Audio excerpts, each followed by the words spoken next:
Hello, everyone. Welcome to another episode of Corner Flag Podcast. And today we have a different person, not Fuad Bhai. And we can name this podcast the Imtiaj Podcast or Imtiaj's Podcast, whatever you Hello. want to say.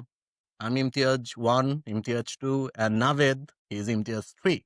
And also, you can say two Mustafis, one Imtiaj podcast because I'm Mustafiz Imtiaj, Naved is Imtiaj Mustafiz, and in the middle we have Nafis Imtiaj. So let's dive in. Naved, first of all, how are you? I'm doing fine. How are you, people? I'm good. I'm good. And Fine as well. because I know you are fine, you got visa and You got ultimated. Isak. So You got Isak, man. we Whatever did you not get wanted.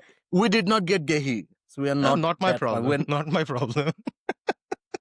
But whatever it we're okay. One other thing. Me, as you guys know, I'm a Liverpool fan. Naved is also a diehard Liverpool fan. And Nafi is, as always, a Newcastle fan from EPL. So let's dive in. And Sure. today I want to start with before we go into the transfer saga, we know this transfer window was something spectacular and it was out of the world. Mind blowing. Mind blowing. Mind Mind-blowing. blowing, yeah.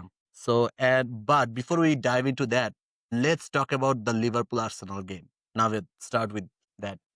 I think both teams were very cautious, but I think Liverpool actually wanted to go forward for attacking, but they were more patient. I didn't understand Arsenal's setup.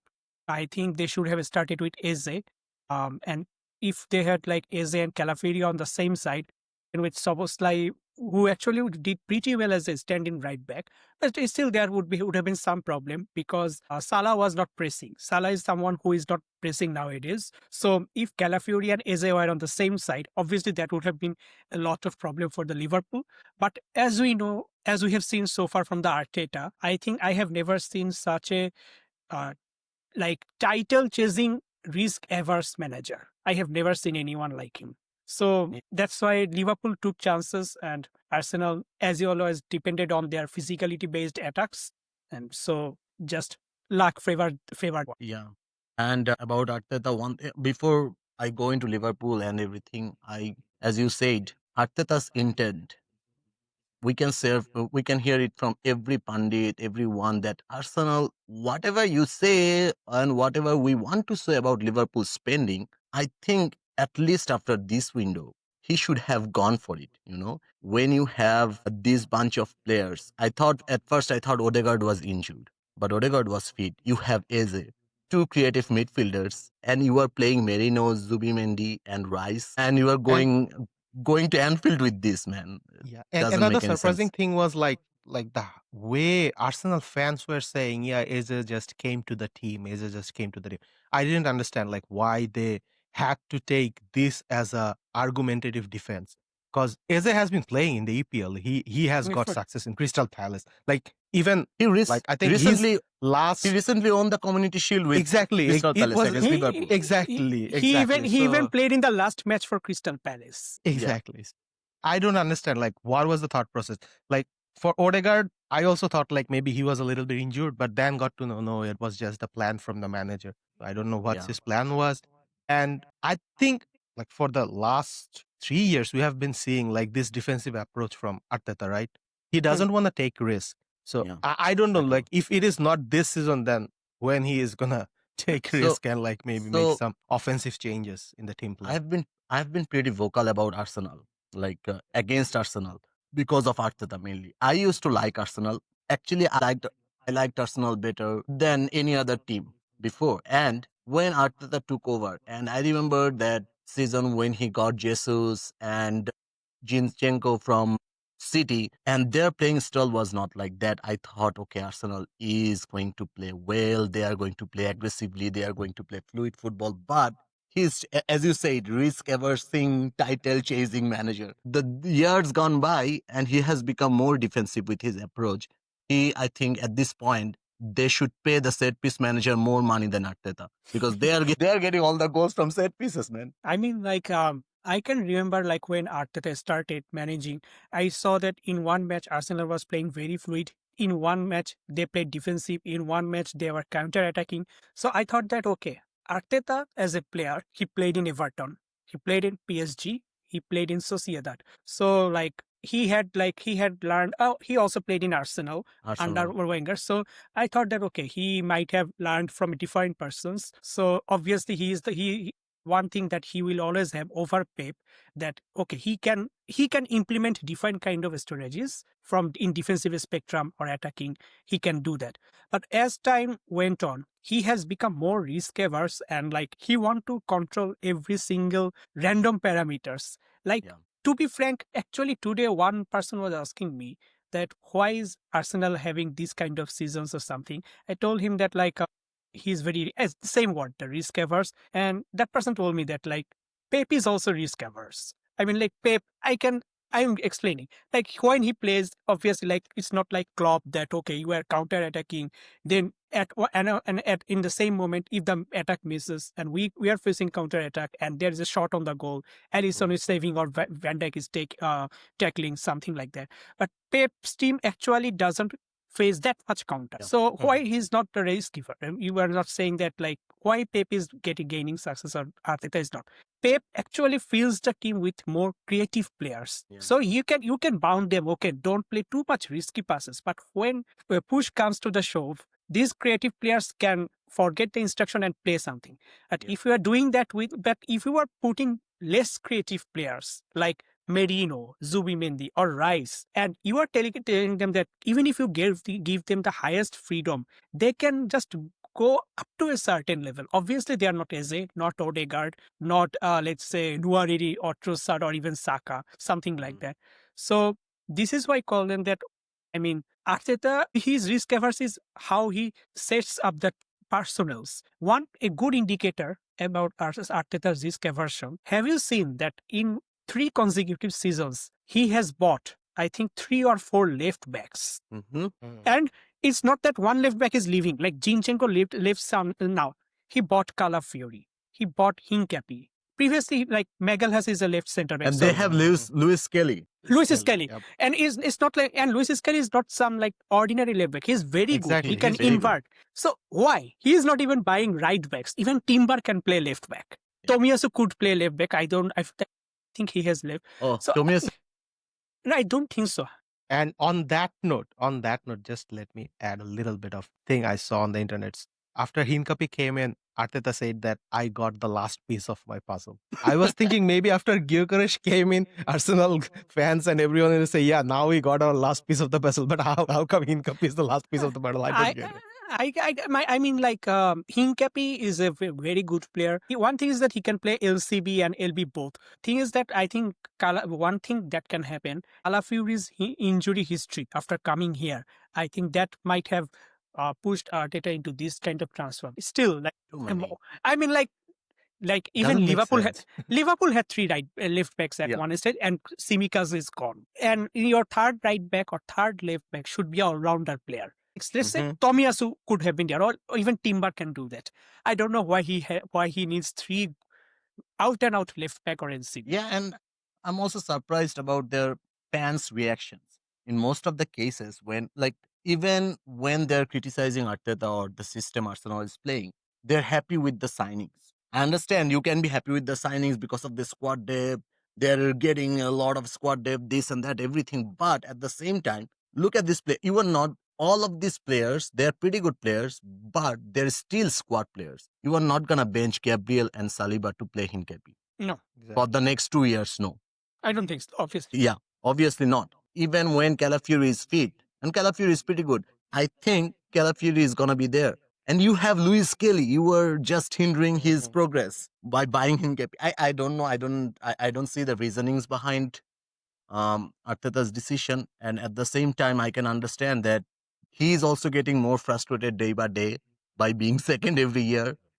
But one thing I can feel after Liverpool's game, when you go to Anfield with this intent, you will never see Man City going to Anfield or even Man U, even at this point with this intent that even we are just going to win through set pieces. even Liverpool never went to Etihad being defensive. Mhm. But Arsenal went there one time. And remember that I forgot who was the centre, but there was a 10-man. I think 10-man Arsenal played a very deep line.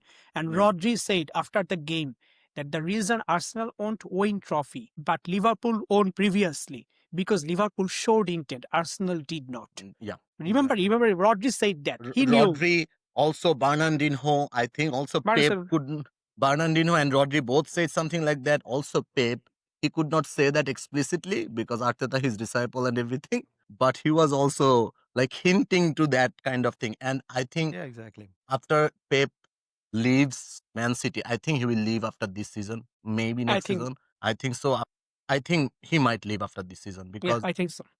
one thing I want to mention about Pep, I know we're not supposed to bring in Pep, but I think he's not losing his touch or anything. He doesn't have the stamina or energy to He's deal burnt with the out. Man City. Yeah, He's he's burnt burnt Exactly. out. I out. think what He's happened burnt with out. Yeah. Klopp, maybe Klopp Klopp. realized like, okay, I have like burned out everything, and Pep hasn't yet realized that, or maybe he has, but he doesn't want to admit it Yeah. yet. Yeah. I mean, like Pep is a very intense person. Klopp is also Mhm. was a very intense person. The thing with the intense persons are that when they dive in, they are like 200%, and they Mhm. cannot operate on 100%. Yeah. 100% is their weakest state. Yeah. Pep is already there. Amorim is a 300% man. Ruben Amorim, Amorim, I mean, he's a I think what 300%. Navid said at the very beginning, I think Amorim is gonna fall into depression. I hope he doesn't fall into Yeah, it. But maybe. the way he sits on the benches, the way he It operates during the shows. match, it shows like he's it's not that many days that he has come to Manchester United, right? But like within this, You I don't cannot know. open your tactical boards in a game against Grimsby, man. You cannot do that as a coach of Manchester United. You cannot do that. I mean, in these cup matches, Klopp didn't even go. He used to send Pep Linders, currently Man Yeah. City's assistant coaches. He didn't even do press conferences for Yeah. these like League Cup matches. The thing is that Amorim is that like I feel he's kind of out of date. Premier League is a den of lions. I mean, either you need to have a very supportive club and you have to have a chill mindset. One good example is Fabian Harzler of Brighton. Have you seen that guy? He's Yeah. he's of our same age. Fabian Harzler is actually younger than us. What were we doing? We're doing podcast. But- Fabian Harzler is managing Premier League. Okay, so one We thing are about the Brighton criticizing- coach. One thing about the Brighton coach. So Brighton beat Man City, right? So after they beat Man City, after the He's game younger ended, than Milner. he's younger than Milner. He's Yeah. younger than Milner. Okay. So let me get back to Harzler. So after they beat Man City 2-1, that guy was like, yes. He like called someone from the bench. He was like, yeah, celebrated something. And then he was going to Pep, and Pep was like depressed, right? 2-1.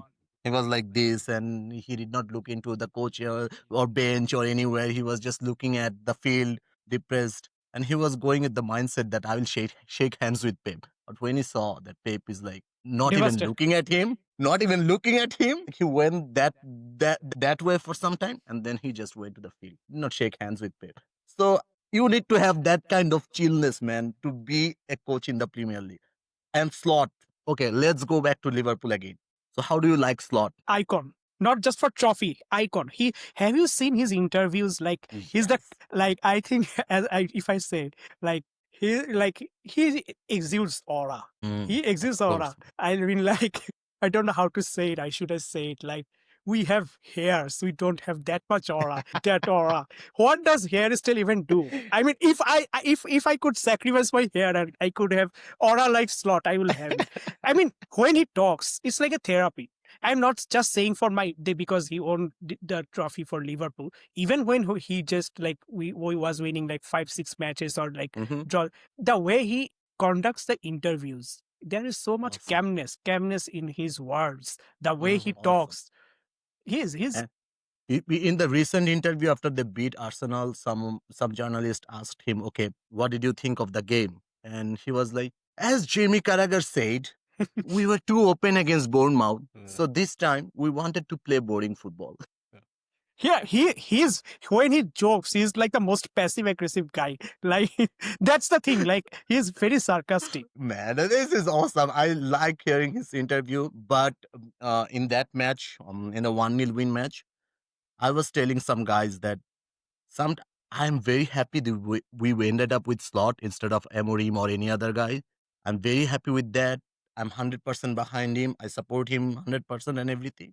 But by looking at the first half against the Arsenal match, I thought sometimes I miss Klopp in these situations because Klopp would be go, go, go, go, go. There's no like, there's no calmness or anything like that. You just go. You are at Anfield, you go. You attack. Whatever happens will happen. So they will get like Arsenal will score two goals and Liverpool will get 2 goals and the match will end up being a draw. But sometimes I miss Klopp, but sometimes I think that we are so lucky to have found Slot, man. This is unbelievable. I think even though all of the signings we are getting through Edwards and Richard Hughes and everything, getting Slot is their biggest success. Obviously. I mean, like, No, it's good. you remember that, like, Amorim was actually one of our choices, and Yes. not just us. West Ham also wanted Amorim, and another Yeah. funny thing is that West Ham later also did not want Amorim, by the Mhm. way, because Amorim was not like when Javi Alonso came. Javi Alonso said that okay, I can play in 4 in back, but you can understand that I am waiting for something. Yeah. Like Liverpool understand he was Mhm. waiting for Real. Amorim won't move away from 3 men, and Yeah. Liverpool didn't want to do that. So like this is why they did not proceed with him. So yeah, in Premier League, especially with the big teams, you cannot just change the identity overnight. So, Maybe for the small teams, you will find some success because small teams have to get or snatch some victories here and there from the big teams or like the teams who are over the point table, like at the top end of the point table. But with the big teams, you cannot change the identity fully overnight. It is no, impossible. and It is also like impossible. if I have to say about Nafis, like he's a Newcastle supporter, as I know, I currently know. Eddie Howe is also a very good coach, and I like the way he conducts himself. Yeah. Yeah, that's Eddie, why I fall in Brilliant. love with Newcastle. Eddie Howe is Eddie Howe like the way he conducted himself throughout the Isak saga. Yeah. Very Awesome. good. Awesome. Brilliant. Brilliant. He's a No, very but brilliant coach. I was like talking with Imti, and I think as we have opened that Pandora's box about Isak Saka, so let's dive into the transfer window as well. As I was telling Imti, yeah, I know like all the what should I say, like all the news is coming in, all the drama surrounding it, but at last what we see is like okay, Liverpool actually got Isak for 130 million, right? So somehow I think like it was all about getting a replacement in place of Isak. And like I'm not saying like the Newcastle board or like the management is not responsible. They are, but even so, I think it was not about the money to them. It was about finding that replacement. Up until then, they could find someone. They were, I don't know, maybe they were thinking, okay, we can manage Isak somehow to play games if Isak stayed. But it's good, like, okay, that's out of every radar, every news and everything. So I'm happy with it. They almost missed Wisa. Do you know? Yeah. Yeah, yeah. 30 I think seconds. it was like minutes or seconds, like Seconds, Yeah, until 30 like seconds. the because they last, like yeah, his agent last ran, signing it. yeah, like he had a ran in the Yeah. stadium. You have to find him. No, He's it was like really devastating to see this kind of drama unfolds. But I'm happy that okay, it's all behind. And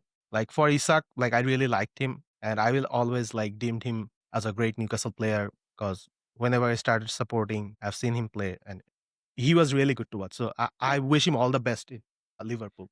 Like apart from all the dramas and everything. I like him from Socia that time. I remember that I saw his game for at first at Euro 2021. It's like there is a match I think against Slovenia where it's like dribbled 5 guys and shoot. It was not a goal, but if it was a goal, if it were a goal, then it would have been a goal of the tournament. So when at the opening during the opening of the season 22, when Liverpool was struggling, the midfield was old and Napoli beat us very harshly. So Isak actually signed on that season. I was telling one of my fellow Liverpool supporters that Isak is coming to Newcastle. I am sure he will score against Liverpool. And he actually did. He's scored twice and one.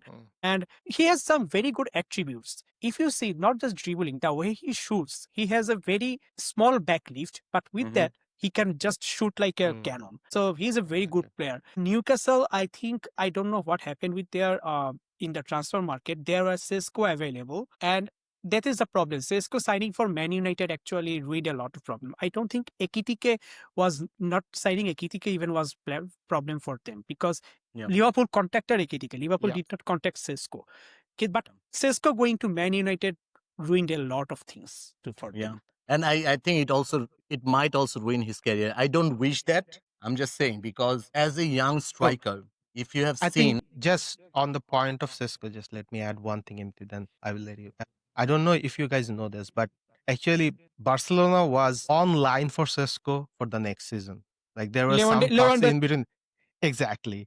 So that was like, I think, I don't know, like when Manchester United started to like scout Sesko to bring him to their team and how they went for it, or even I don't know why, but And Imti, sorry, yeah. so no, it's fine. But what I think that Cisco saga ruined a lot of things in this transfer market. At the same time, by going to Manchester United, he might have ruined his career. I'm not wishing him bad or anything, but if you are a 22-year-old striker and if you have seen Isak's rise under Eddie Howe, you should Exactly.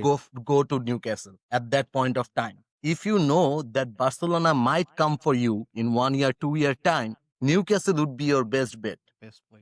Why would you go to Manchester United? Well, I don't know, man. Even I Why do don't you know go to? why. Okay, let me finish your sentence. Where players go to die. Yeah, Manu, right now. You This see, is like the videos coming out from Real Betis after signing Anthony. I'm not saying like he's one of the best players in the world, but I really liked it. Like last season, even whether it was like I was telling jokingly or whatever it is, but I really liked like how he adapted in La Liga with Real Betis and his goals and his performances. Because at least he can be someone there, right? Mhm. He can be someone there.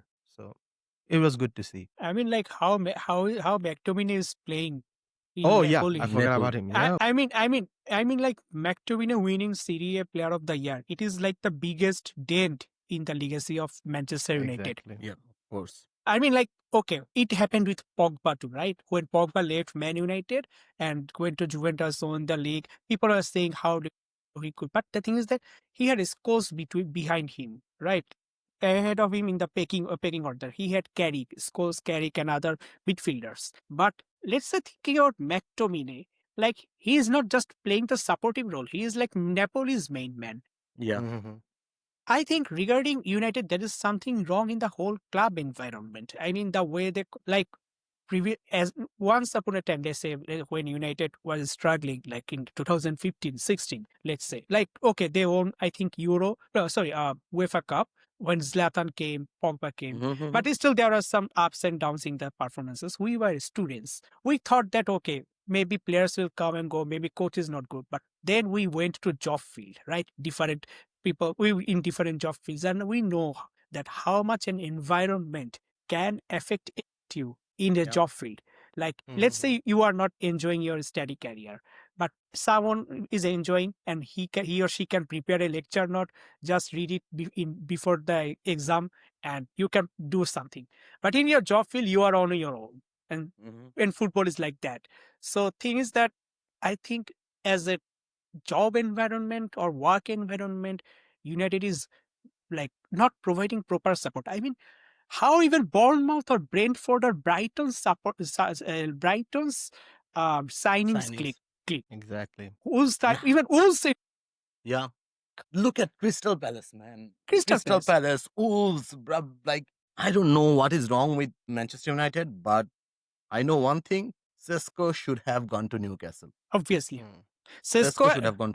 I mean, like if Newcastle had Cisco and Oltemade, it was well enough to replace Isak. Yep. Isak. Yeah, Well, yeah, Isak it, is. it it would be awesome for Newcastle. But I'm But really okay, hopeful for Nick Oltamade with because, yeah, to be very he has. honest, like I didn't even saw any of his games before the signing, but after he signed, I saw some of his clips. Also heard from some of the people. So whatever I've heard, I think he's gonna be good. And I'm not saying like he will reach Isak's level by a season or two, but I think But he will be good.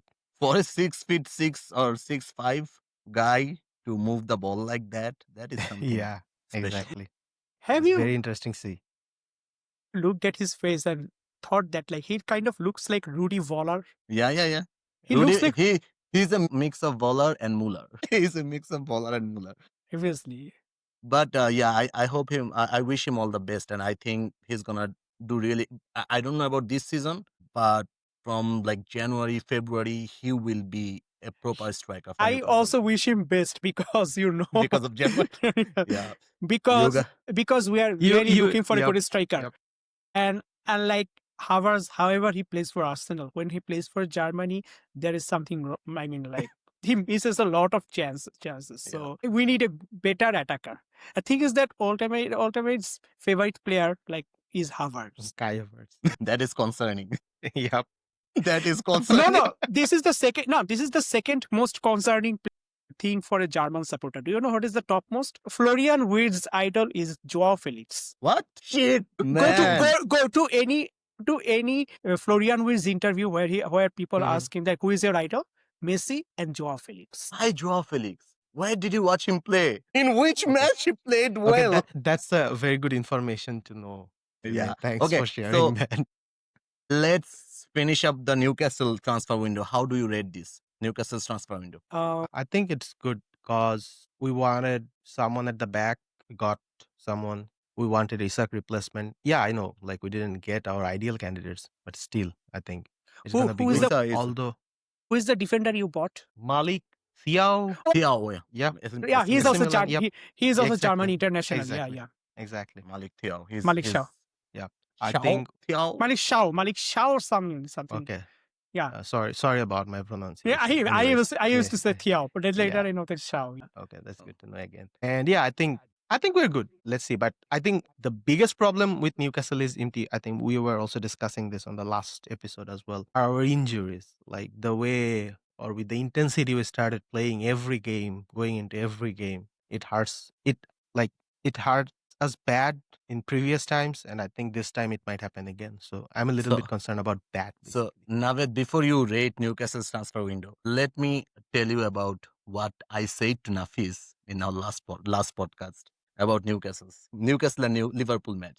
I thought that Newcastle being that intense against Liverpool, that cost them more. Joelinton is out. Gordon got a 3-match ban. Surprisingly, he recovered pretty well and it's good for now. But I think it took a lot away from them. Like they were playing so intensely to gain something from that match with 10 men. I applaud that, but at the same time, it is only the beginning of the season. It is only and you have Champions League. I would like to say two things. When Isak saga was going on, and there is usually every team posts their match day program or poster in the Twitter, Instagram. For the Liverpool match, they put Joelinton on the focus. Like it's like we have this guy. We have an army. We have Hulk. Something like it. I mean, like, I can understand. Like, not even Bruno Guimaraes, not even like Gordon, who is always very like inspired to play against Liverpool. Gordon is actually a Liverpool fan. Yeah. Not even that. Joelinton. Secondly, I would talk about Aesop's fable. Like, it was a fable that someone got so much angry, he hit the wall through a punch, and his like knuckles broke. And the thing is that from there comes a word that every punch comes at a cost. And this is like, and that's why anger actually costs you, right? So obviously, like Newcastle was playing like they had some like, obviously I can understand their psychology, that they had some kind of problems with us or issues with us, which is understandable during the Isak. Thing is that we just gave one beat. They said no, we are just sitting. We are not doing even anything. We are not even tapping him up.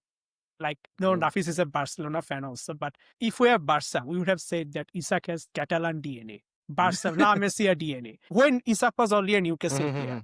And then it would work like a Winter Soldier, like triggering. Okay, I need to go to Barca. They said I have a Catalan DNA, which happened with Fabregas and also like some other players. We didn't even say that. I think I also told this to Imti and with your discussion as well. I think I can conclude this because like this topic we can like talk hours and hours and it will go nowhere, to be very honest. But just to conclude for the sake of this conversation or discussion, I think emotion played obviously a part. And the second thing I think was the media. Yeah. Like Yeah. even in this transfer saga, Imti, I think you and I, we both has agreed on this countless times.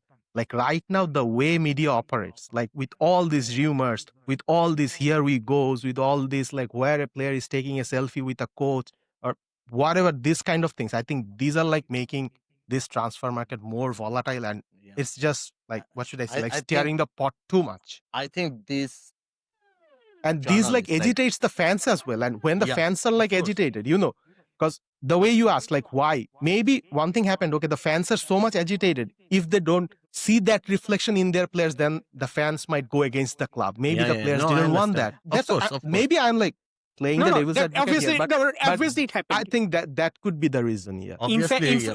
In fact, with Liverpool, this happened in two ways. Like you said that, like journalist. Obviously, when we talk about the journalist for transfers, two names comes ahead: Fabrizio Romano and David Ornstein. Okay. Yeah. So thing is that this transfer window, there are two guys in the Twitter who actually worked as a journalist in like a pseudonym and agitated the fans more. What I think already a lot of people know, Indy Kaila, Indy Kaila account, which is not a single guy. There are like 5 or 4 guys, and even Ornstein endorsed them, right? Another thing that people I think not much like doesn't know much as Indy Kaila was it is the account called Bayern Space. So Bayern Space is very much agitated with how Bayern is, like, he knows that account knows a lot of inside stories about Bayern, and he's agitated at how Bayern transfer is doing under Max Eberl and Christian Freund and Vincent Kompany. So during the Wirtz saga, before Isak saga, there was a fight between Liverpool and Bayern regarding Wirtz. And during Wirtz saga, that Bayern Space account were leaking a lot of inside news that, and then they like Wirtz listened both to Slot and Kompany's presentation. Slot's presentation influenced him that okay, and Kompany's presentation just made him that I should not play here. He is confused because he wanted to play in a number 10 or something. And also like Bayern thought that okay, he's a German player, he will come to us, which also happened with Oltamade. They thought Oltamade would join them, but Oltamade going to Newcastle. So Bayern was also leaked a lot of news, and Bayern fans were very much agitated with them because obviously losing Wirtz and also like Bayern board's current incompetence in the transfer window. They are trying to find a alternative for Harry Kane in Nicolas Jackson. And thing is that, and so these two accounts, they agitated people more, to be frank. Indy Kaila was saying that, okay, we will come here at 5 p.m., 6 p.m. There is a news, there is something. So more than Fabrizio and Ornstein, these two accounts, like pseudonym accounts, they enriched people more. Yeah, and also other things that player agents, I think they are such hypocrites, and I think they are the guys who leak all the information to these journals, and it mess up the situation for all of us. Every time with Wisa, with Isak, with anyone, like even Carcass and Frimpong, that was actually very straightforward. But when you see that every day, it is like Carcass is coming, Frimpong is coming. Are they coming? Will they be here tomorrow? When is the signing? What is that? But it agitates you. I don't want to see that. I don't want to watch that. But at the same time, I end up watching that every night. Dude. And you see, this is the reason, although we are like bashing them, but still, whenever there is a drama, maybe we are getting disappointed, maybe we are getting angry, but everyone is looking for that drama. Okay, what's happening next? What's happening next? I mean, like the second most followed, not in terms of number, but in terms of like, let's say, engagement. Like if you think that the second most followed Egyptian football related guy, obviously after Salah, is not Omar Marmoush, not even Mohamed El Neni. It is Rami Abbas, the Mo Salah's agent.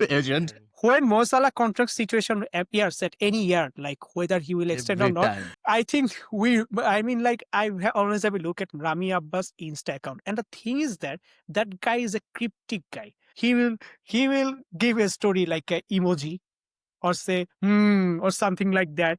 So much cryptic emoji. Like we have to look at a cryptic emoji and decrypt that whether Salah will sign or not. Yeah, I think there was some post from Rani Abbas that he posted a picture from Egypt.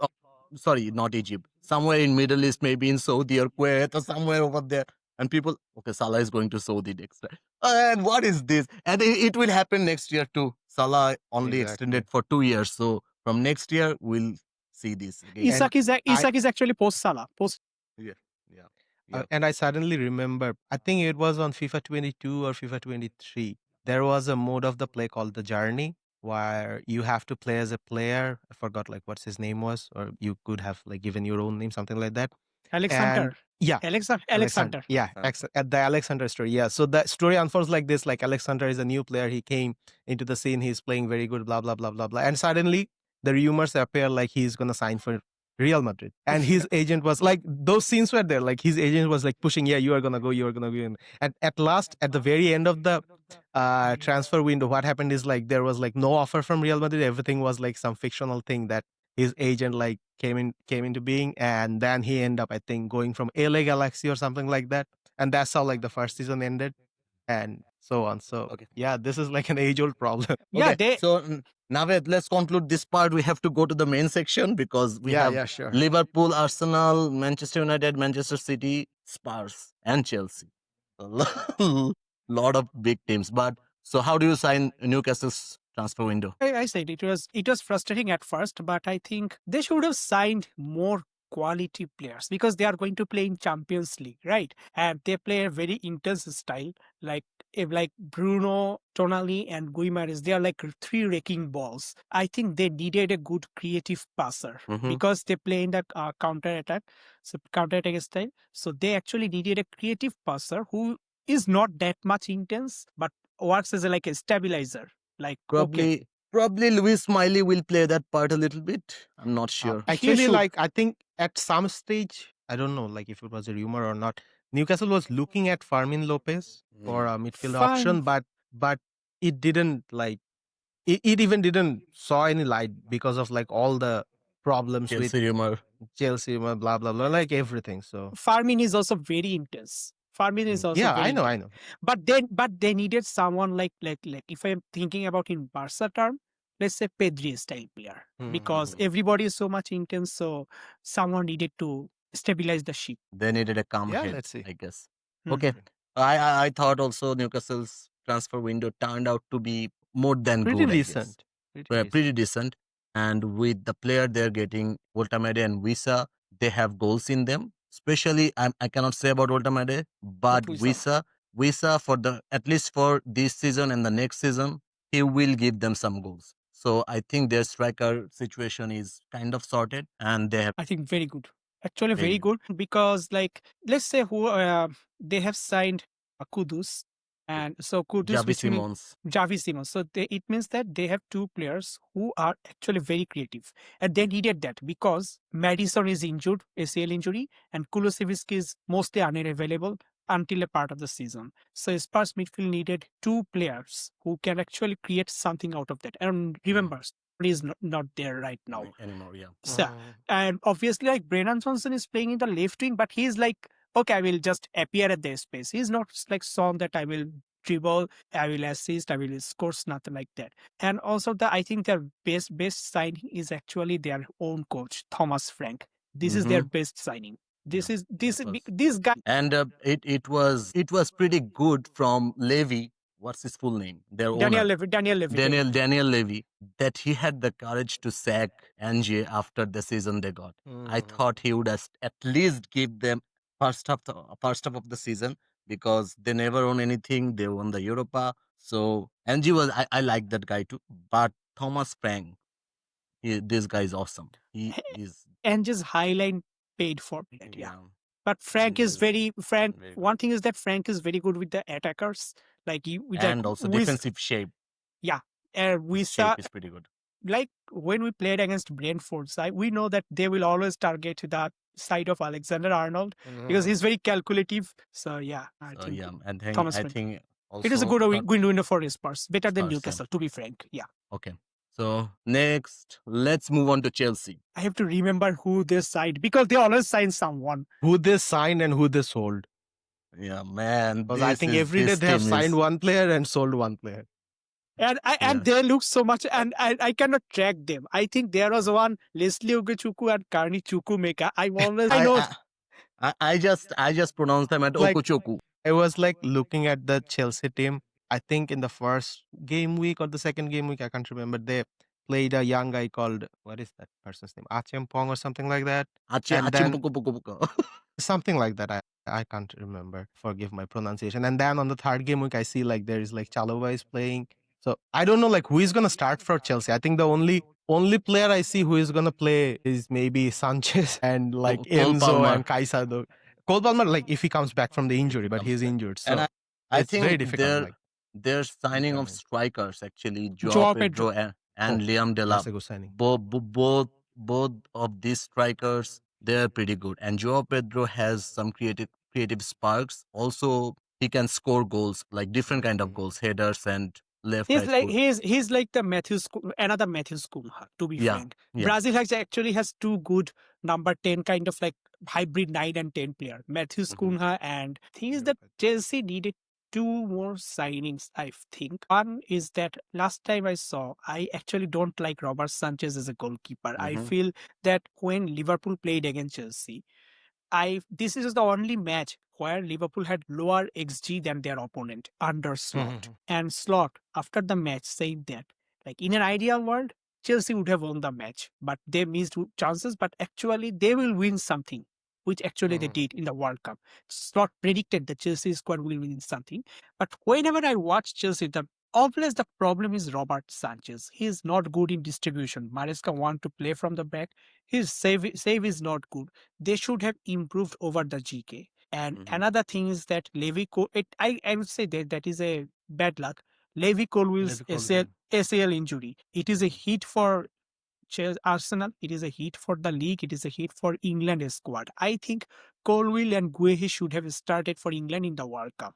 That is a very good CV pairing. Colwill is very gifted with the like playing from the back, but now they have to do with Chalova and I think Tosin Adebayo. Adebayo is good Yeah, defender also, but Colwill is like an unicorn. So yeah, Kaiser is a very good player. yeah, Actually I have seen Kaiser play live. I saw Argentina versus Ecuador in Chicago. He is like everything, doing everything. He's a very good player. Lavia is also there, but Lavia is always injured.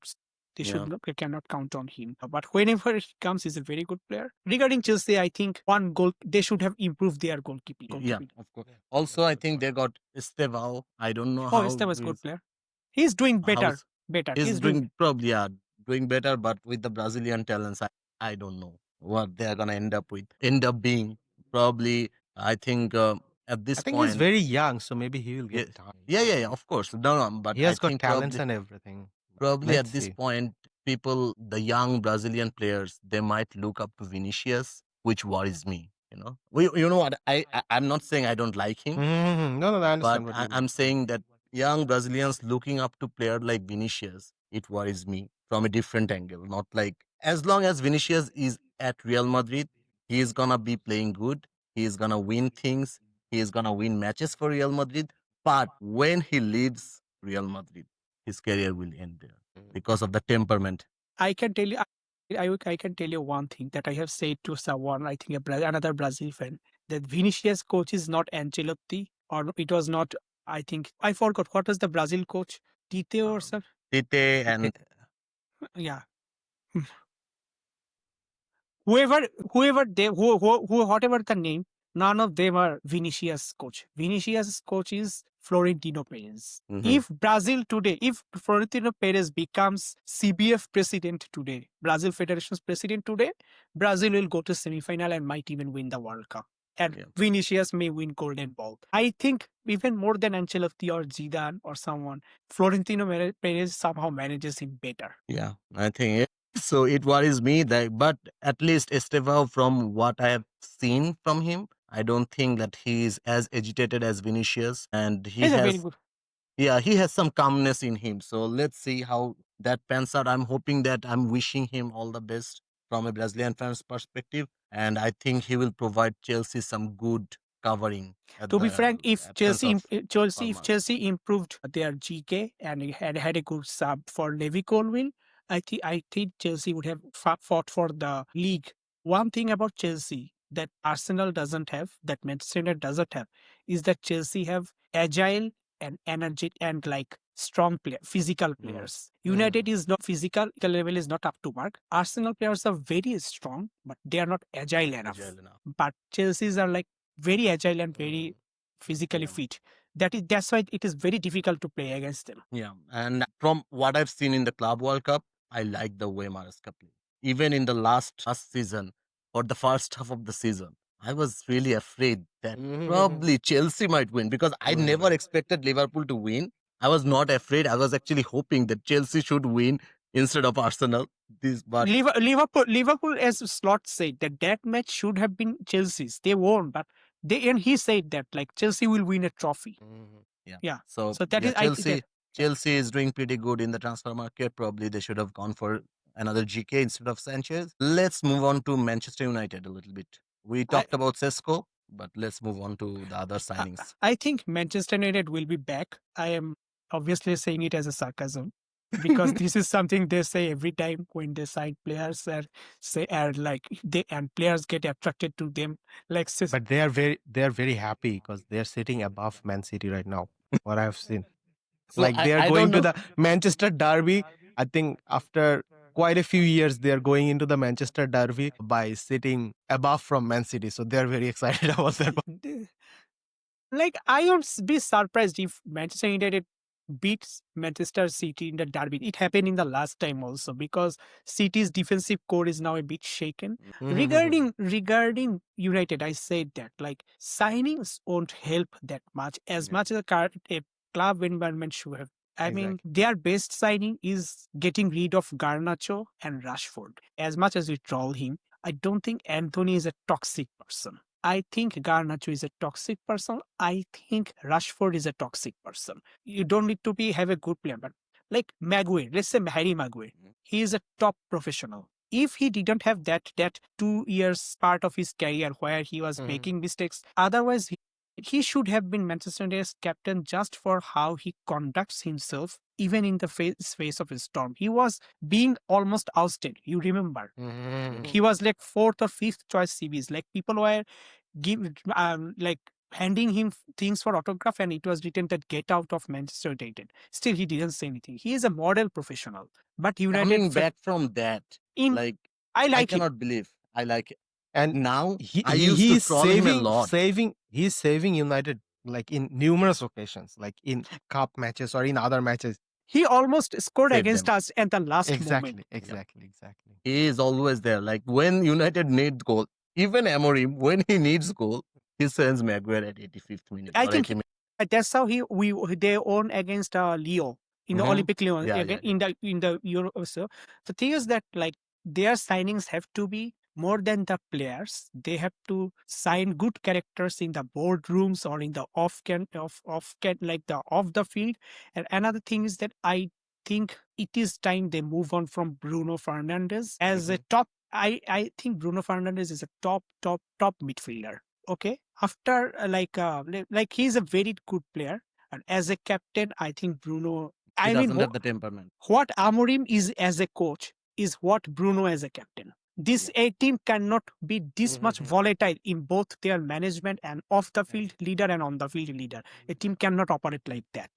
This is Bruno Fernandes. Yeah, every season I know he helps Manu the most, but as long as he is not out of that club, Manu is not getting or looking at the different direction. Let's say Newcastle's captain currently, like although official captain is Jamal Lascelles, but he doesn't play. So the Bruno, real captain is Bruno Guimaraes. He's a very intense guy.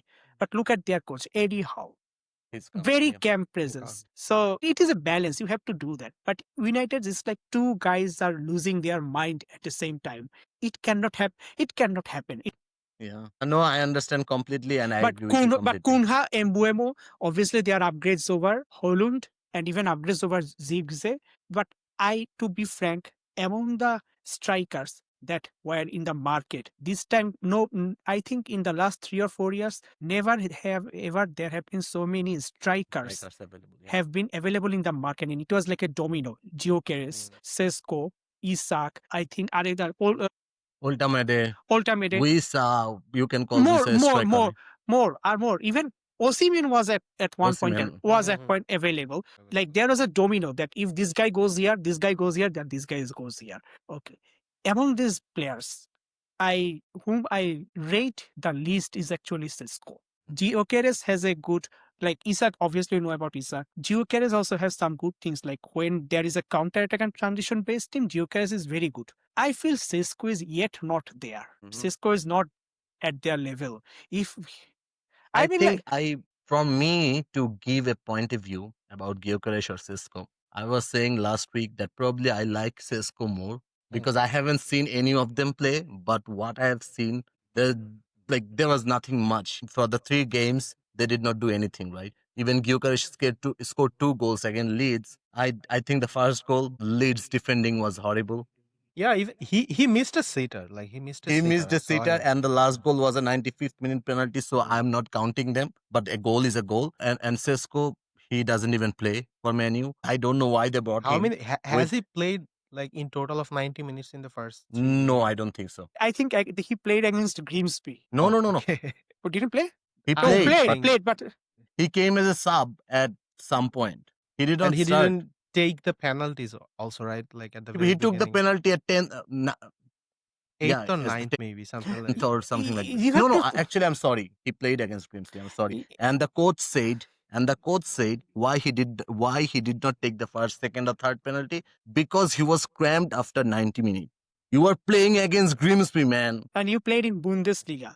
Thing is that, like, let's say, if you want to think about that, in the last 2 or 3 seasons, Cisco have been in Leipzig, and Bundesliga highest scorer, apart from Harry Kane, is Omar Marmoush, Seydou Mm, Guirassy, Hugo Ekitike. Have you ever heard the name of Cisco in their top no, no. scorer list? Why? Think that's why there is some. I mean, like, obviously he can do good. He has the talent. It's just that yet not like like Gyökeres or Ekitike or Isak or even Osimhen, he he has isn't like convinced them. proven yet.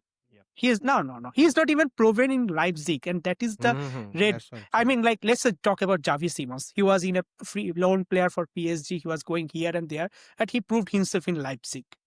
But Cisco, I mean, if you cannot prove yourself in Leipzig that much, that is a Yeah, big red flag. That is yeah. the most chill environment for a young player. Yeah, every one of the player coming out of Leipzig or Dortmund, like those teams, these teams not have.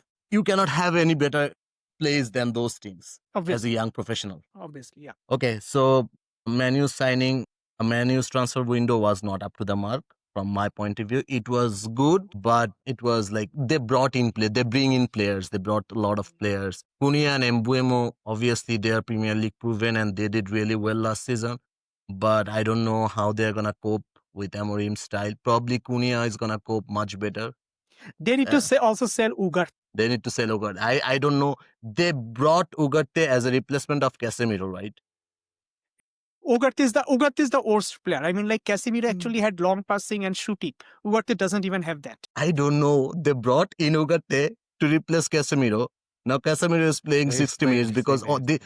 because he only has 60 minutes in him. And after 60 minutes, they somehow bring in Ugarte, and I don't know why they brought in Ugarte before. I have no idea. There's another But Pandora's box. Let's get out of that. I think okay, yeah. the Manchester United So Pandora's box. Manchester United transfer was not up to the mark, from my opinion. Too many round pegs in a square hole. Yeah. Yeah. Good analogy. Yeah. Too many round pegs. Okay. So let's move on to another Manchester team. Manchester City. I think they really bring some good players. Ait Nouri is a good left back. I am a big fan of Tiani Reinders. Like, Mhm. I am a big fan Awesome. of him. Since he's a Similan days and Netherlands, I like him a lot. So like a lot. I have not seen that much of Cherky, but he's talented. But he's a bit obviously, as happened with the French attacking midfielders. His work rate is, but his talent is out of world. I think City's problem will be, I think, a defensive Yeah. stability, their rest defense. And obviously, Pep is Pep, but every person has a limit. I also feel Pep is at his limit. Yeah. I And think players, I mean, like, I saw that Brighton match last moment. The thing I saw in Holland, I think he is also at wit's end. And I'm not sure that within 2 years, whether he will be in Man City. I feel Barcelona is looking for a striker. maybe. They can target Holland, and Holland will go there. Barcelona Yeah. actually needs someone like Holland. Yep. Yeah. No, That's that's a good point. I think, like, like whenever we look at strikers like Haaland, Lewandowski, Harry Kane, what I feel like, yeah, if they get 5 chances, maybe they'll score 3 or 2.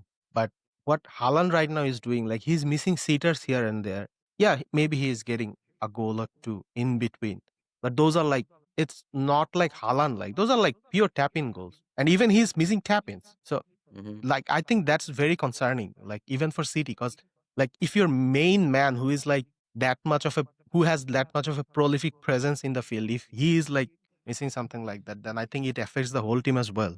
And I thought someone told me that they're missing De Bruyne, but I felt like they're last podcast I told everyone that they're mostly missing Rodri, a fit Rodri. Fit Rodri. So Pep is missing a fit Rodri. That's one thing. And with Reinders, with Cherky, with Reinders especially, I agree with you completely. And one thing is that, and last week I think I said that he is the best box to box midfielder, not with the work rate and everything, but the creativity wise, because his passing is so crisp And every his and time. his carry and his carry. He's scary, yeah. He's scary and his He also passing. can build from the back.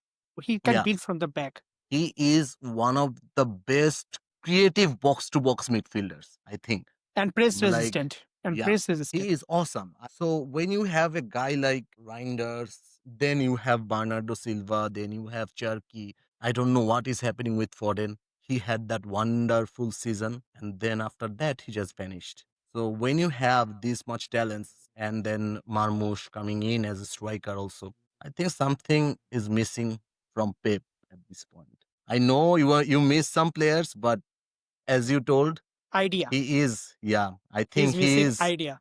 he's Exactly. he's past his peak, and I know we should not say things like that because he has been delivering for him. He's past his saturation point at Man Yeah, City. yeah.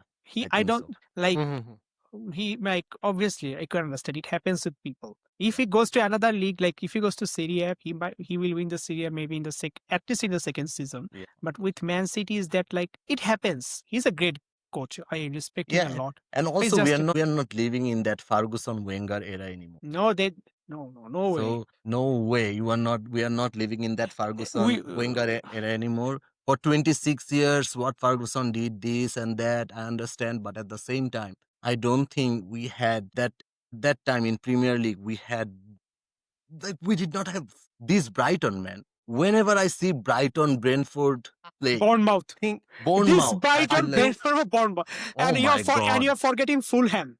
Fulham, Fulham. man. I think one of the reason could be like what we came up with last week was because of like the availability of data. Like And right now, anal- everyone is like analyzing everything, so it's Everything. very difficult to like keep up with your, what should I say, like with all your strategies for too long. So maybe that could be a reason as well. Like you have to come up with new things very frequently rather than like sticking with whatever you have planned or what you had. Speaking of data, do you guys know the history of Brighton and Brentford's owners? Download the book of Jan Graham, How to Win a Premier League. Read about, or at least read about Tony Bloom.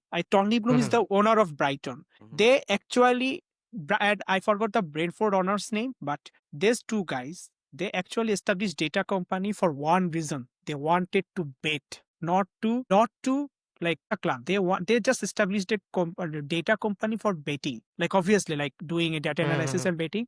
Tony Bloom was a Brighton supporter, and I forgot the Brentford owner's name, but something I forgot the name, but he is Brentford's lifelong fan. So they thought, okay, we cannot fight like this with signings. Why don't we play the money ball approach? And that's they brought the club, and this is how they built. Like Brentford's thing is that in each two window they will say player, like they will not cry that oh my god we have sent Mbeumo. They will celebrate like okay now we have money. I tell you one thing, buy or download the book, Ian Graham's book How to Win Premier League. You will get really some good insight about how Liverpool used to operate in Hodgson era or in Brendan Rodgers era, and who was Michael Edwards, and how Brentford and Brighton worked regarding data. That is a very fascinating read. I will, of course, I will, That because is a fascinating read, man. I think, yeah, I will read that because I think I hate to play against these three Bs rather than like Man City or Arsenal or Chelsea. They Because they hate every you. time I play, They hate you in the very point where you are weak. Whenever Liverpool played against Brighton in Klopp's era, Brentford always had two players in Alexander-Arnold's area. Like what they will switch here there. One player will go, Alexander-Arnold will mark or not, and another player will just overload. For Brighton, it was Solly March. For Brentford, it was I think even if we look into like the last Spurs Bournemouth match, I think they were always attacking Pedro Porro with Semenyo.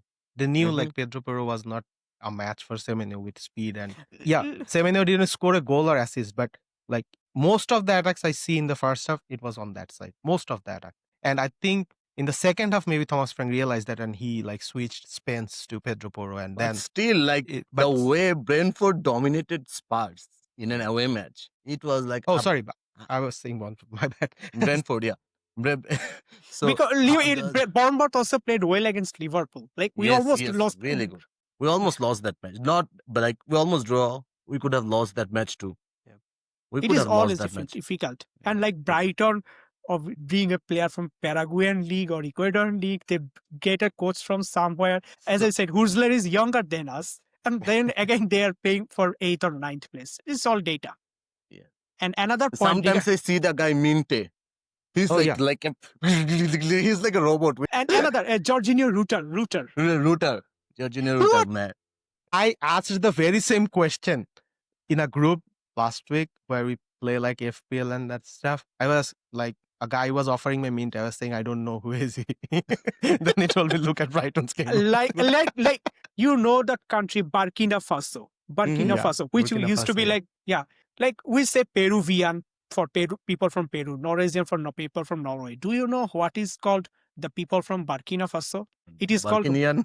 Burkina Burkina Bay. Okay. How do I know that? I forgot the guy. Whether Visa or Minte or Router is Burkina Bay. So when I wanted to search like which country they play for, it came from that. This guy is a Burkina Bay international.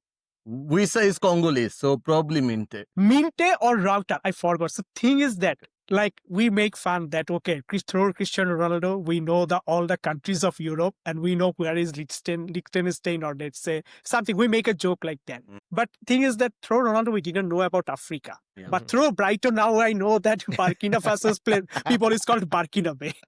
Yeah. Man, Brighton is awesome. Okay.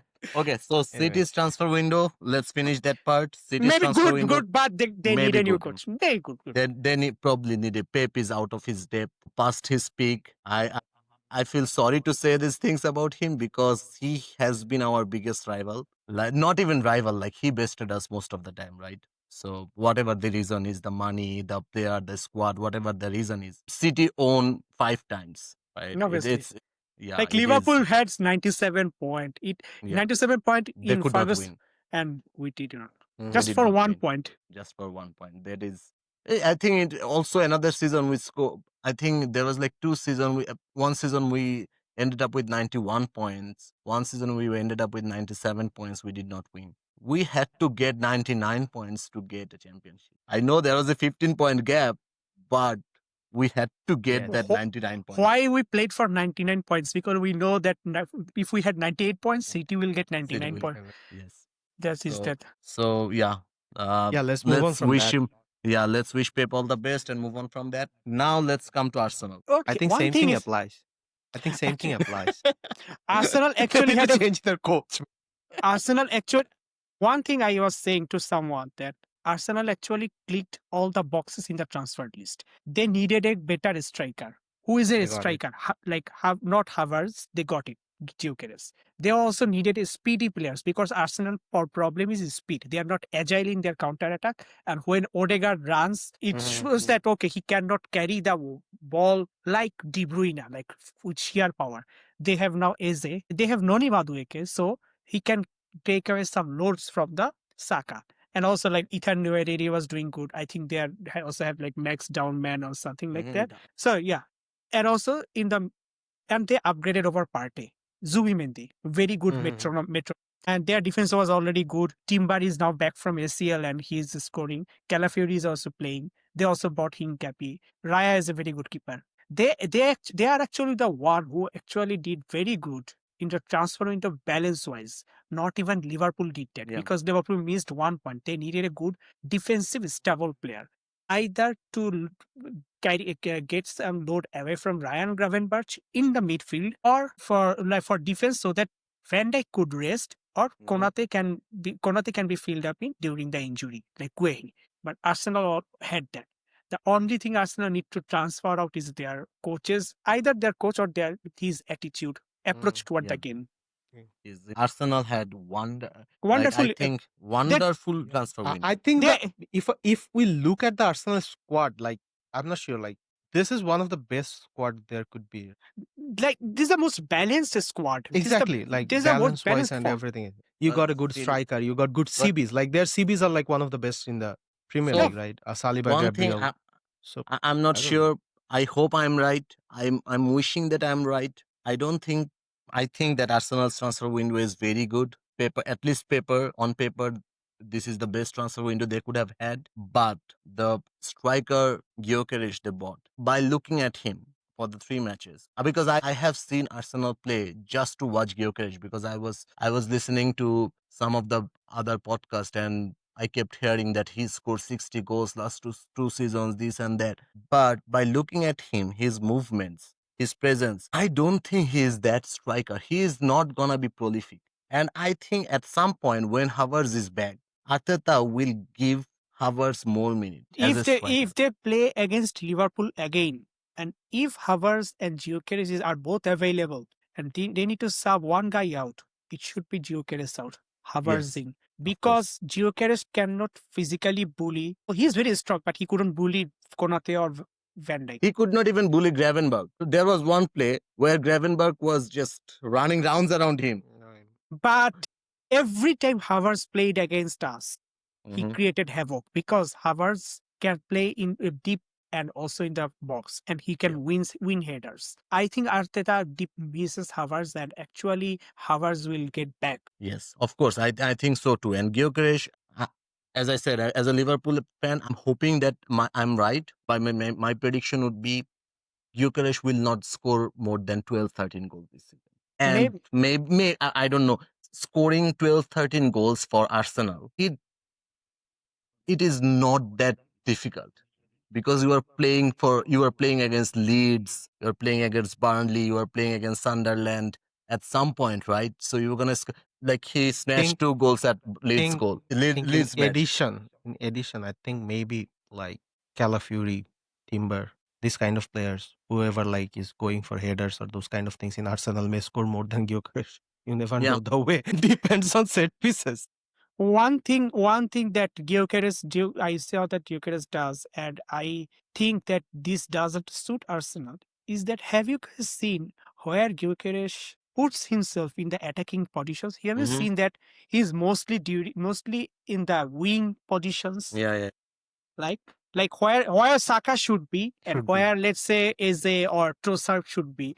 And I think that is also a failure from Arteta's part, because he's playing Gyökeres as a replacement, not as a replacement, but he's thinking Gyökeres as a better player or as a more reliable player than Havertz. Whether Havertz can go into those spaces and come back with the ball and can find space to shoot And can and run in pass. behind and can pass. Gyökeres cannot do that. He cannot, like from what I have seen in the Liverpool match, he was the guy who lost most balls, like most balls He wanted in to the attacking pull third. to pull the same trick around Konate, and Konate just shoved him. Yeah. So I don't think Gyökeres has what it takes to be an Arsenal striker, but at the same time, I think it's on Arteta too. He doesn't know how to use a striker like Gyökeres. Exactly. So it goes both ways. So other than that, Arsenal's transfer window was not other than that. Actually, they needed a striker. They have been calling for a striker for a long time now. And Arteta got his wish. They got the best striker in the market they could get. One So thing, do 10 you out of know, 10, I guess. there is a thing that I have read. Gyökeres was not Arteta's choice, but Yeah, Arteta's choice was Sesko. yeah. Mm.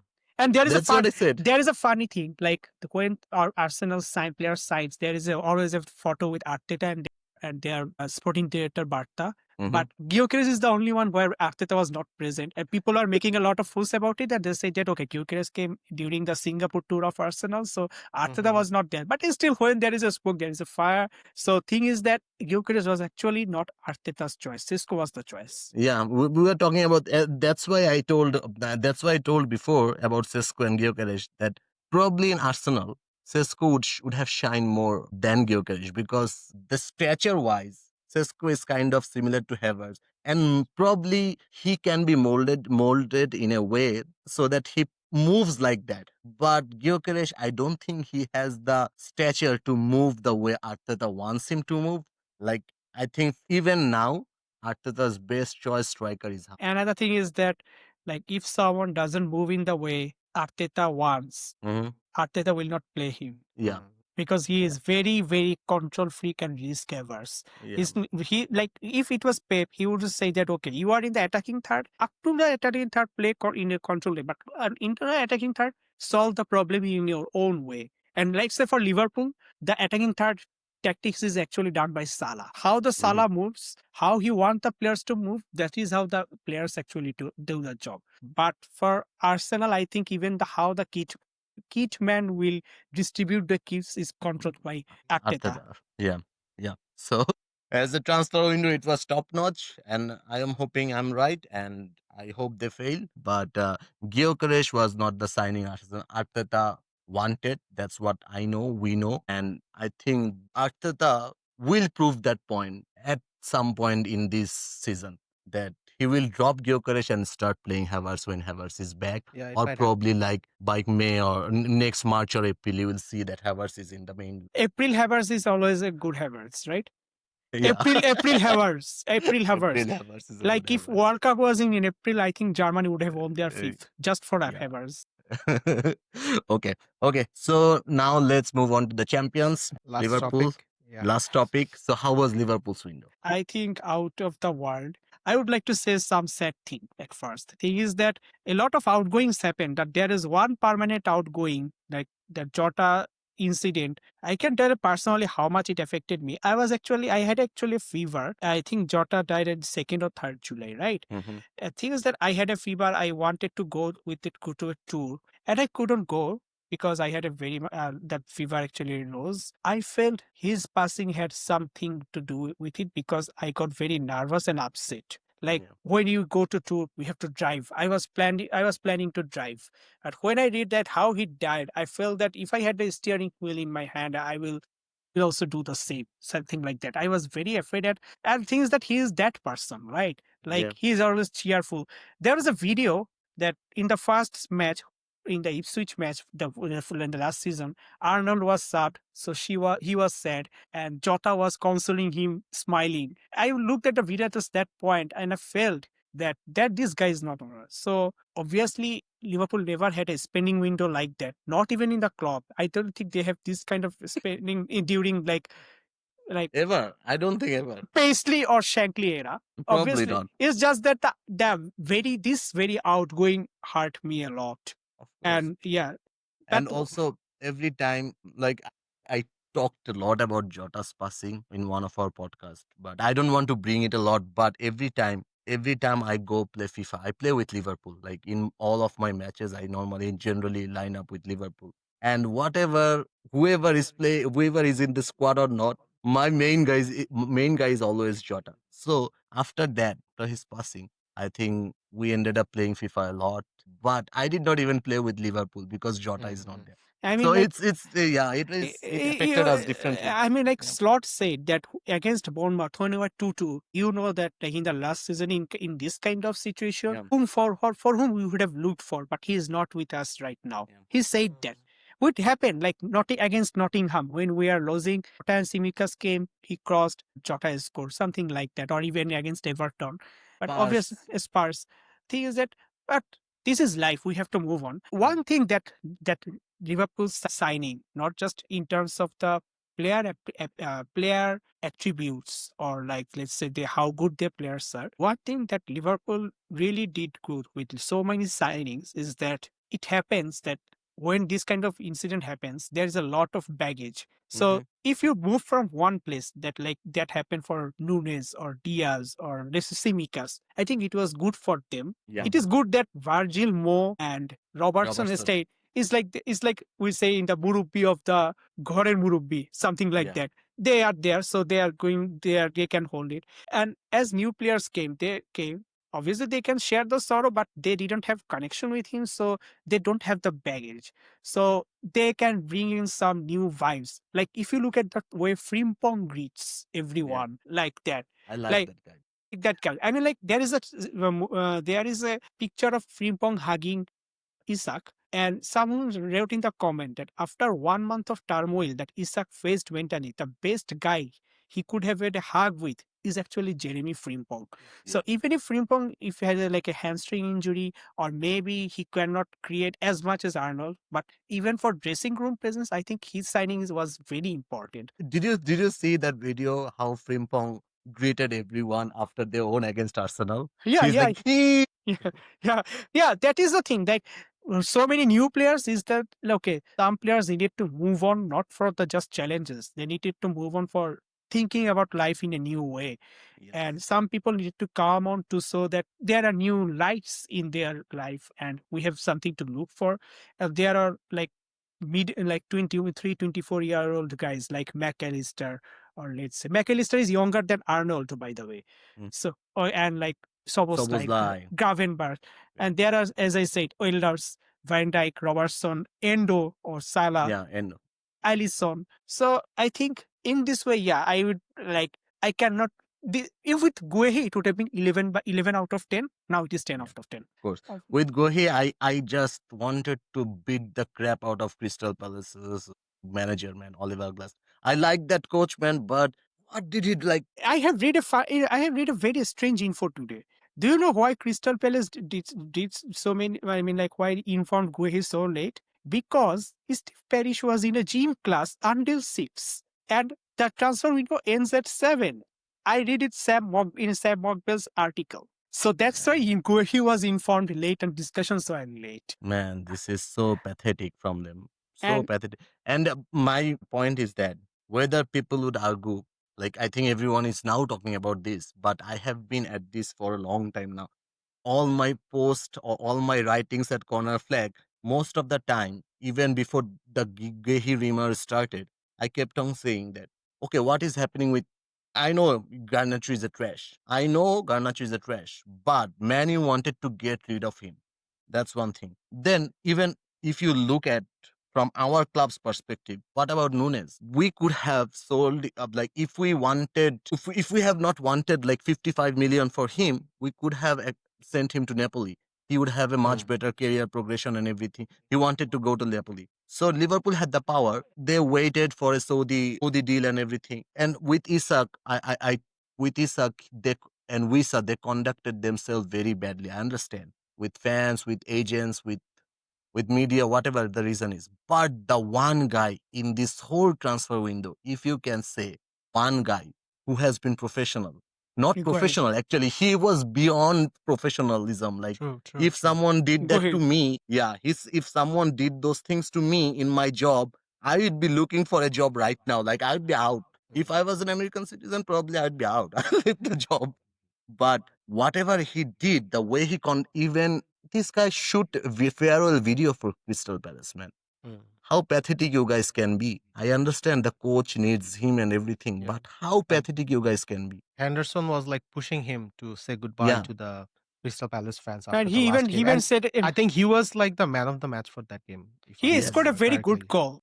Exactly. Awesome goals. And Matata was saying he never scored this kind of goal in training. Thing is that like this is life's harsh thing. Like whenever you are in a negotiation scenario, the guy who is most adamant actually wins. Yeah. In Yeah. like regarding, if you think about Isak and Howe, and if you want to draw parallel, then Howe is actually Guehi and Isak is more like Glasner, like Mhm. stubborn, and another one who is like who wants to like manage things. But this is why how the world currently works that I can understand in a negotiation. The one who has the upper hand, Is the who has guy the who is more adamant. That's it. adamant and who actually has the upper, yeah, obviously, like for Crystal Palace, they are, as much as a great player Guehi is, he is not their biggest asset. Their biggest asset so far now is actually Glasner, because they saw that Glasner made Eze Olise play in such a way that Mhm. they are hunted by big clubs. Olise went to Bayern, Eze went to Arsenal, Guehi almost went to Liverpool. Wharton will go to another club, sure. Yeah. Mate, Wharton. Mateta will go to another club, definitely. So he is like something Crystal Palace looks into. Like they play clubs like Crystal Palace that he can improve the valuation of the players and they can generate revenues through them because Crystal Palace had some losses, unlike Brentford or Bournemouth.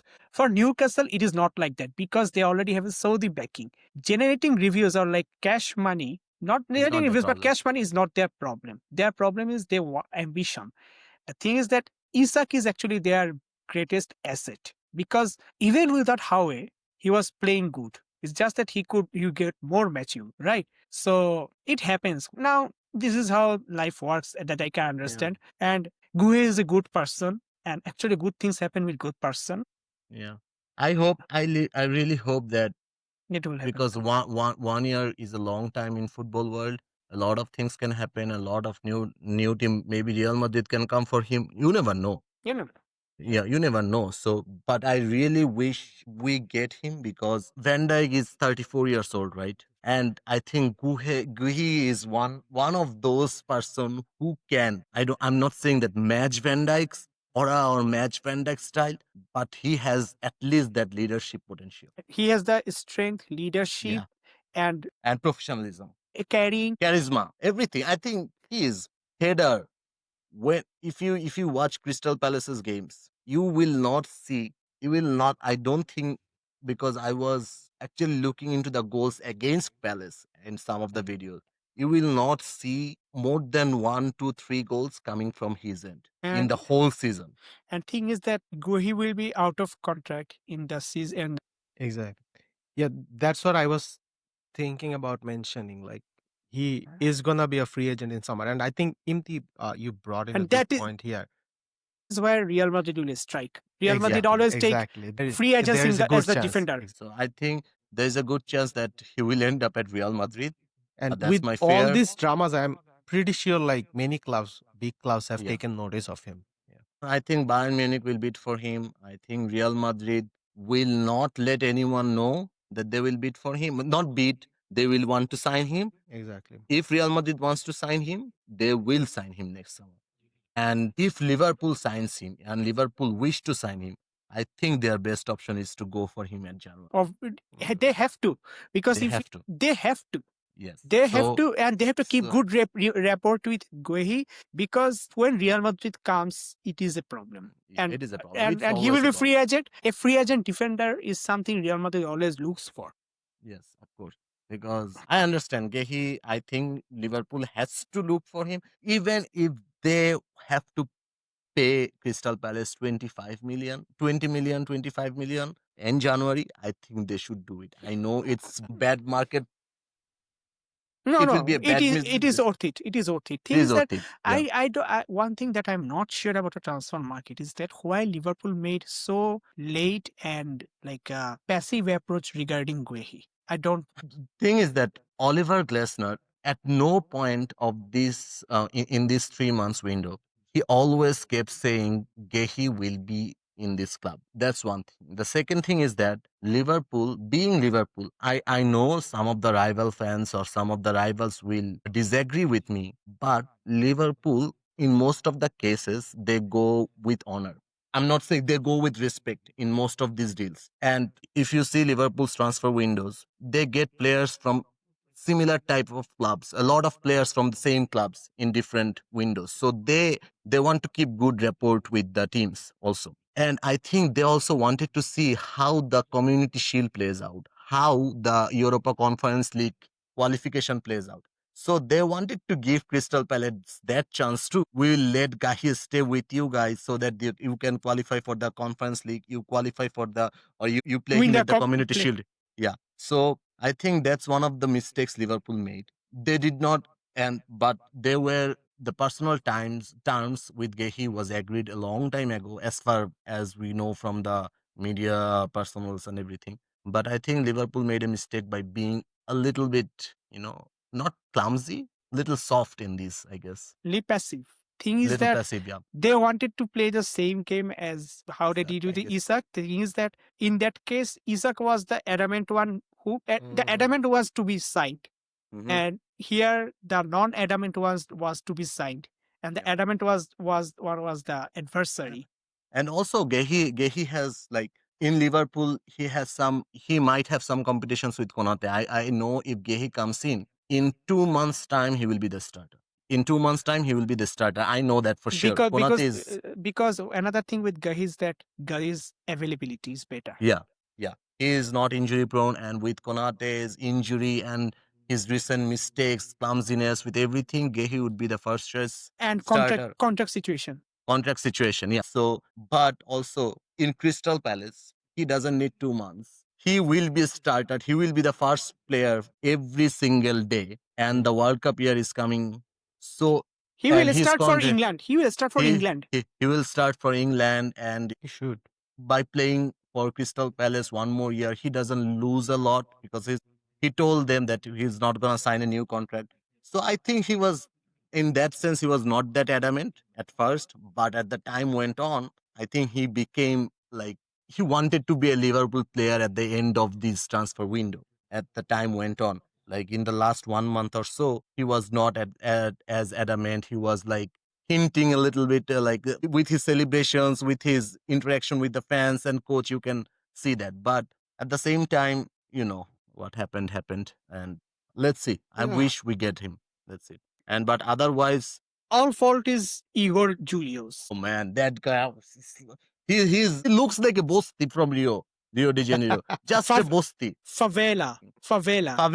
Favela is bosti, man. It's a slum. I Like don't want to. I mean, like he went to medical for Crystal Palace and then he went to West Ham. Crystal Palace is playing in Europe. West I Ham is didn't really. understand like why he did that. Like I was really surprised to hear He that. Like, said he apparently Glasner told him that he won't guarantee him game time. and you see like You see, Glasner the is like how the A lot of people- dramas of this transfer window unfolded. You see, in one place we are seeing Isak, where like the way you compare like Isak with Gehi. Then you compare this Igor situation with Nicholas Jackson's situation. This guy went for a medical and club is like trying to bring back. And this guy I saw went some for troll a that he medical switched off his phone. Exactly. You missed the biggest troll. You missed the biggest troll. Emi Martinez. Oh Emi Martinez. my god! Oh man. He cried. Have you seen the Emery interview about Marco But- Bizzo? Yeah, I'm Marco like- Bisso. It's really Marco sad Bizzo. to see Emi like this, to be very honest, as an Argentine fan. So he is an You know. Argentine fan. So I, Yeah, so but it's we really see the sad to funny see. part in that. No, And the fu- yeah, and- I also see that. Yeah. And the funniest thing is that today is Emi Martinez's birthday and Aston Villa is posting in Twitter, "Happy birthday, Emi Martinez." I don't understand why he cried like that. Today, Matt Law of Telegraph yesterday published an article that we know I think there is some behind the story with his agents or something, maybe. Like, But- I don't know. I hope there is something like that. Before Navid gets to his story, let me say one thing. I think Manu made another mistake by not signing Emi Martinez. At this point, they don't need a young 21-year-old keeper. They need an experienced Premier League keeper who can save the basic balls. Exactly. Because the 21-year keeper, when he will come, he will have Yeah. again that pressure on his mind, again that pressure to So- deliver, again those kind of things, and he's gonna do those kind of mistakes, and again we are That- gonna troll him as the next Onana. That's actually very Martin- bad. and Martinez bad had some situation. leadership abilities. By the way. Yes. Exactly. Exactly. Yeah, Martinez Like can I'm not inspire saying things. like Martinez should have like Manchester United would have gone for Martinez for a long-term contract, but at least for a year or two. They might have 2-year gone for contract him. should be fine Yeah. for him too. I They think might have. he wanted also, a like- 2-year contract. Yeah, and He's also th- like the World Cup is coming up, so I think he's also targeting that. Obviously, he will be the first choice keeper, so he also would have that urge to perform. So I don't know, like what happened there. how Probably like Manchester did. I think Manu Sa- Manu missed a salary, trick salary, there. salary. Salary, yeah. I know, but when you have Onana or Bindy as your goalkeepers, can you afford to get another like? I know for a little wage, I know that you are getting lemons or something, but can you afford a 21-year-old keeper who also have those kind of Onana mistakes for Royal Antwerp? I saw some videos. I think they're like if you have in 2 seasons 7 or 8 this kind of like what do you guys call it? Haulers. Horrors, Howlers. yeah. This kind of howlers in 2 years' time for a club like Royal Antwerp.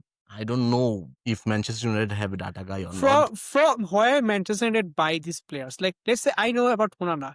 Do you know where Bayandir was playing? Or No. let's just say Lemons Like you know about Royal Antwerp. you know about that nice goalkeeper, the French league team, nice Bryce Samba. Have you ever heard that Manchester United is like looking for him? Bryce Samba is like Mike Manio, like a very good commanding French, typical French goalkeepers like Loris or Mandanda or Mike Manio. Bryce Samba is But nice captain. Yeah. Have you ever heard that Manchester United look for him? Why no, why they didn't?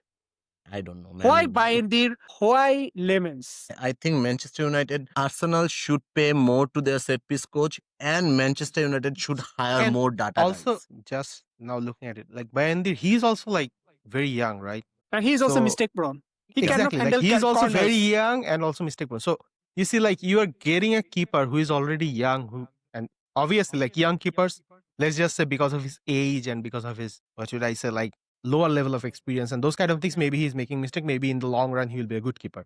But you already got someone like that, and you know your senior keeper Onana is like I don't know It's what he shit. is. Okay, so I'm not sure like why they decide like this. Yeah. Yeah.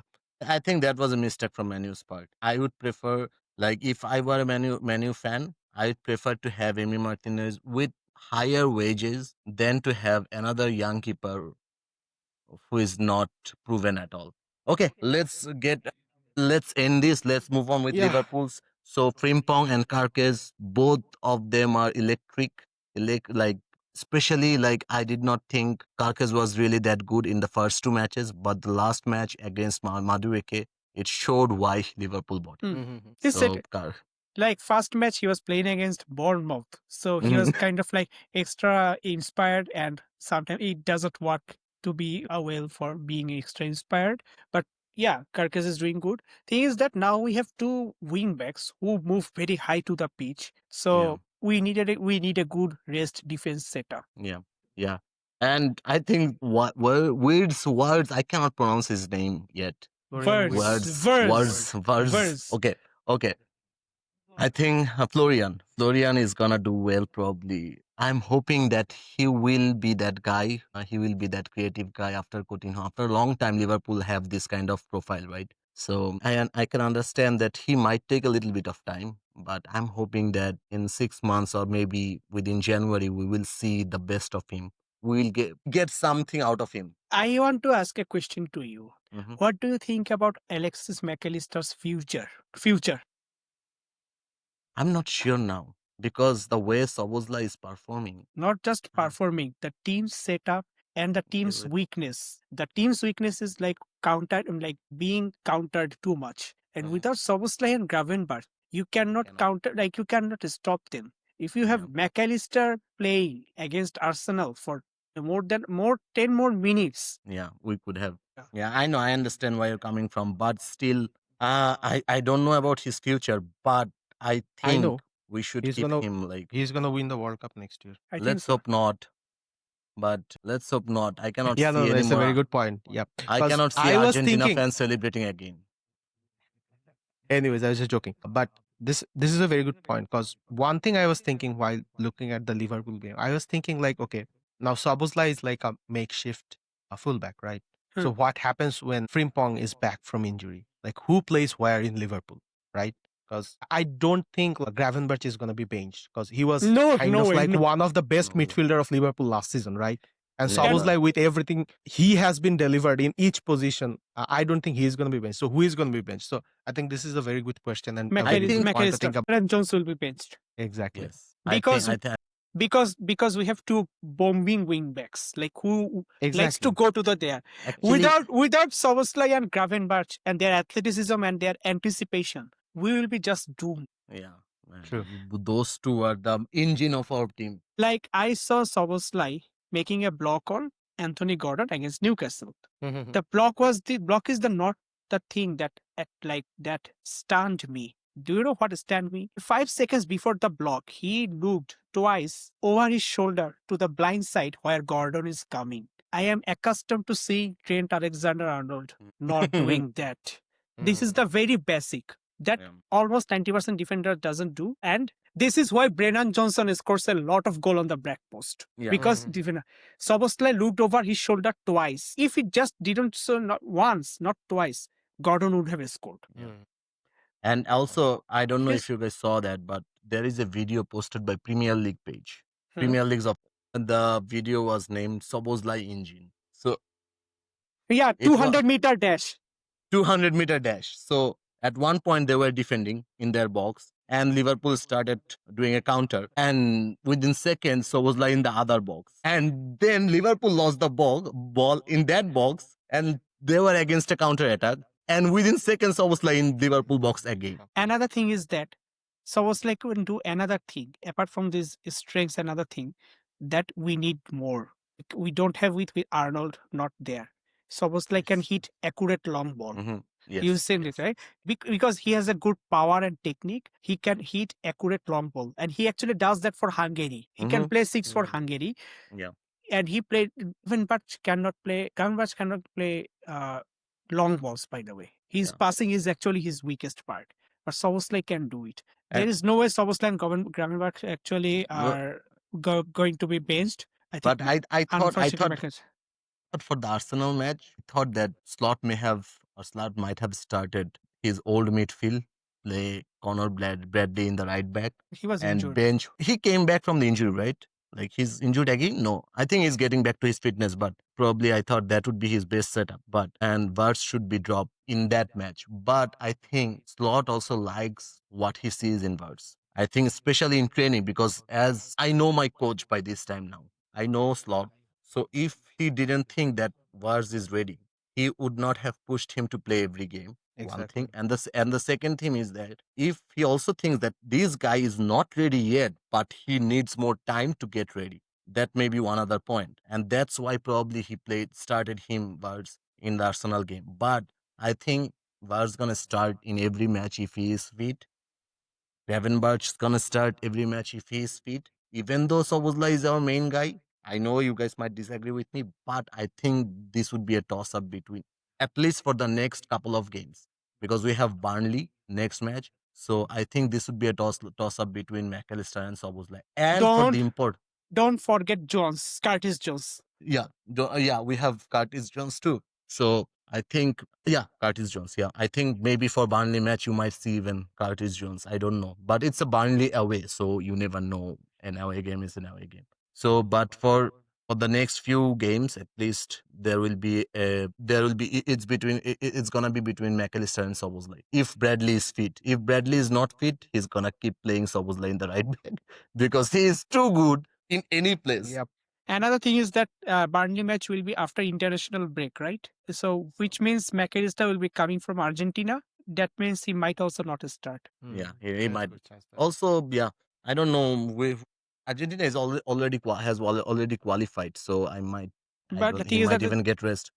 yeah, He might even get rest because he came back from an injury, I and don't think so, Szoboszlai would. cause I think Scolani is gonna play at least full squad in the coming match, cause there is a Messi's talk last going on match. Messi's last Oh, home okay, match. okay, okay, yeah, So okay, there okay. is that So okay, in play okay, as well.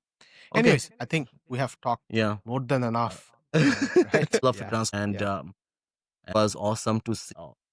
At the same time, I'm a little bit concerned because the other four leagues combined spend probably 2.9 billion or something. That concerns me about the Europe, but I also love this because I watch Premier League a lot. So I mean, like if Altamade decided that I am a Germany starter, I want to be a Germany starter. I won't go to Bayern. I will go to Newcastle. With mhm, every respect to Newcastle, Bayern is obviously Bayern, like that. yeah, And we'll say that no, between Liverpool and Bayern, I will go to Liverpool. That means a lot. yeah, Actually, that that means a means lot. a lot about Premier League's stature. Yeah.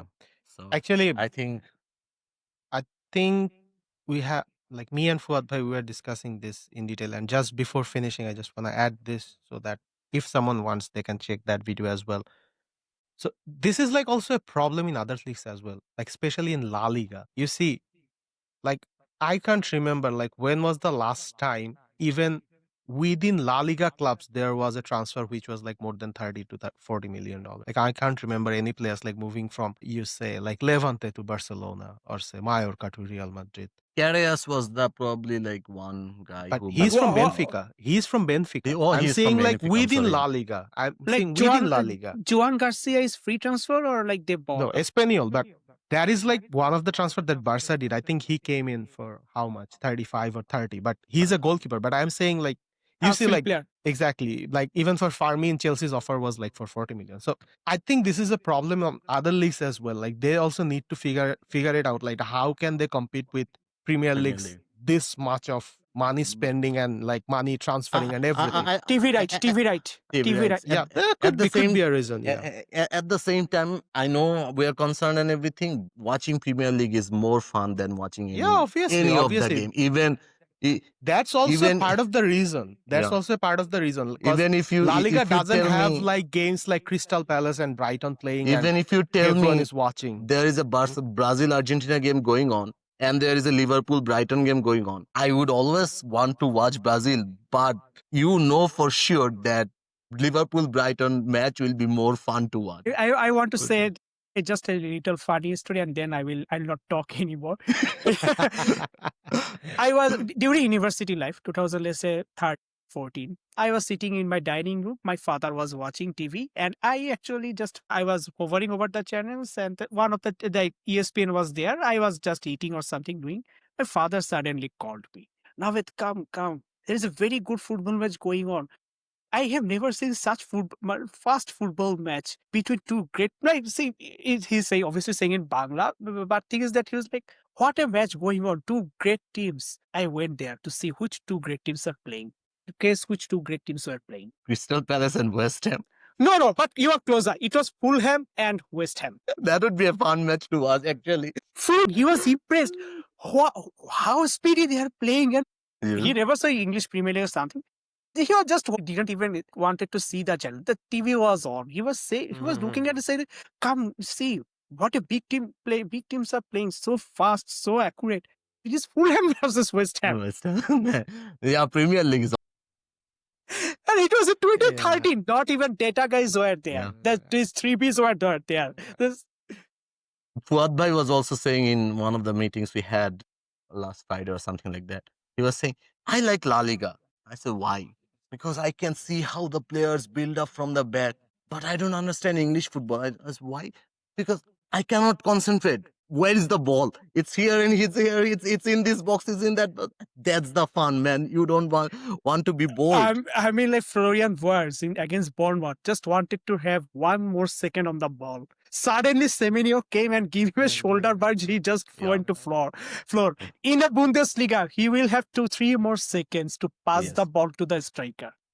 Yeah, of course. Cool. Okay, let's end it here. I think we talked a lot today, but it was really Enjoyable. fun. Thank you guys for Thank inviting you. me. Yeah, no, thank you so much, Navid, And for be our joining. guest I think it was whenever fun you and want, it was because fun. in general, me, Nafis, and Fuad Bhai are here. But when the time comes for Premier League, Fuad Bhai is not like, no, La Liga is better. Talking about Premier League is more fun with you. Like I don't know him. Like, has he rated so far Sevilla or Valencia's transfer this window? Has you done No, I don't think rating sessions with him? No. Because But if you want to do like Valencia in every window has to sell a lot of players, like almost full team just to survive. yeah, so Yeah, we already discussed about this in another episode, like with him. okay. Thank you, guys. Thank you for people. watching. I wish everyone well. I wish every player get what they want in their new club. Yeah, sure. Best of Thank luck you. to all Thank your you. players. It is going to be a great season. Great season. Okay. Thank you, guys. Bye. Thank you. Bye.